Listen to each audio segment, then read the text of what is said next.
Assalamualaikum warahmatullahi wabarakatuh. Perkenalkan, nama saya Puri Vanessa Amalia, NIM 18143113031. Di sini saya akan menerangkan tugas saya di mata kuliah Bioinformatika. Yang pertama, tugasnya membuat seperti ini, lalu diganti dengan metode yang lain. Seperti itu. Seperti ya. Di sini saya mengambil metode naive Bayes. Sebelum itu dilakukan pengeranan. Apabila sudah selesai dan berjalan akan menjadi centang hijau di bagian sini. Tapi ini masih berjalan, kita tunggu. Lalu sebelumnya yang pertama akan nampilin seperti ini, kita klik linknya, masuk dengan email yang kita miliki, lalu linknya di copy dan di paste, lalu enter.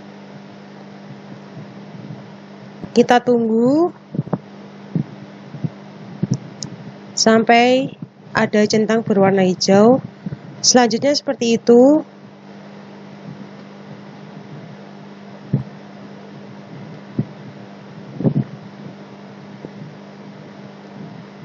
Yang lainnya juga seperti ini. Centang hijau berarti codingan yang kita jalankan berhasil. Lalu masuk di metode. Metodenya dari from scalar naive Bayes, import Gaussian A and B, lalu modelnya ini Gaussian NB, lalu model fit X-train, Y-train. Lalu untuk model predict seperti ini kita jalankan juga, lalu seperti ini. Untuk dari naive Bayesnya sendiri, from scalar matrix dan Gaussian itu memiliki akurasi, dan akurasinya adalah 0,95575221 sekian.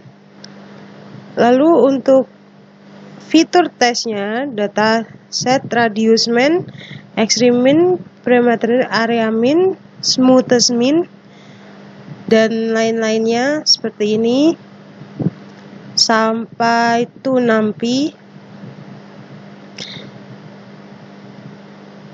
seperti ini.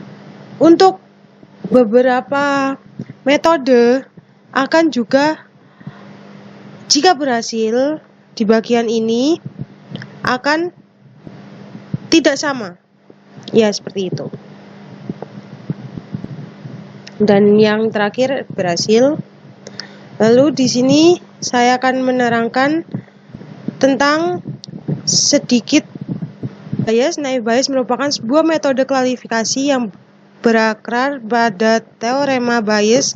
Metode klasifikasi dengan menggunakan metode probabilitas statik dan digunakan oleh ilmuwan Inggris Thomas Bayes, yaitu memprediksi peluang di masa depan berdasarkan pengalaman dan di masa sebelumnya, sehingga dikenal sebagai teorema Bayes. Ciri utama dari naive Bayes classifier ini adalah asumsi yang sangat kuat atau naif akan independensi dari masing-masing kondisi atau kejadian. Menurut Oslo Dahlen 2008, menjalankan naive Bayes untuk setiap kelas keputusan menghitung probabilitas dengan syarat bahwa kelas keputusan adalah benar. Mengingat vektor informasi objek algoritma bahwa atribut objek adalah independen probabilitas yang objek algoritma dan mengasumsi bahwa atribut objek independen ya, seperti itu. Naive Bayes classifier sangat baik dibanding dengan model classifier lainnya. Hal ini dibuktikan oleh Shemali, Hindestone dalam jurnal Naive Bayes versus Discussion Tree versus Neural Network in the Classification of Training Web Package mengatakan bahwa Naive Bayes classifier memiliki tingkat akurasi yang lebih baik dibandingkan model classifier lainnya. Lalu kegunaan Naive Bayes sendirinya ada 4. Yang pertama, mengklasifikasikan dokumen teks seperti teks berita ataupun teks akademisis. Sebagai metode machine learning yang menggunakan probabilitas.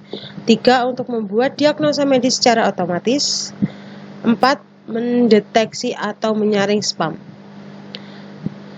Nama yang dipakai. Kelebihan dari Naive Bayes bisa dipakai untuk data kuantitatif maupun kualitatif, mudah dipahami, mudah dibuat, dan perhitungannya cepat dan efisien. Lalu kekurangan Naive Bayes itu apa sih? Apabila probabilitas kondisionalnya bernilai 0, maka probabilitas prediksi juga akan bernilai 0. Untuk membuat keputusan diperlukan pengetahuan awal atau pengetahuan mengenai masa sebelumnya. Keberhasilan sangat tergantung pada pengetahuan awal tersebut. Banyak celah yang bisa mengurangi efektivitasnya. Dirancang untuk mendeteksi kata-kata saja, terutama bisa berupa gambar. Konsep kerja Naive Bayes classifier. Cara kerja dari metode lunak Naive Bayes classifier menghitung peluang dari satu kelas dari masing-masing kelompok atribut yang ada dan menentukan kelas mana yang paling optimal. Artinya pengelompokan dapat dilakukan berdasarkan kategori yang pengguna masukkan pada perangkat lunak. Seperti itu kurang lebihnya, saya mohon maaf dan saya menjelaskan sepengetahuan saya. Dari itu sebelumnya saya ucapkan mohon maaf yang sangat sebesar-besarnya dan terima kasih atas perhatiannya. Waalaikumsalam warahmatullahi wabarakatuh.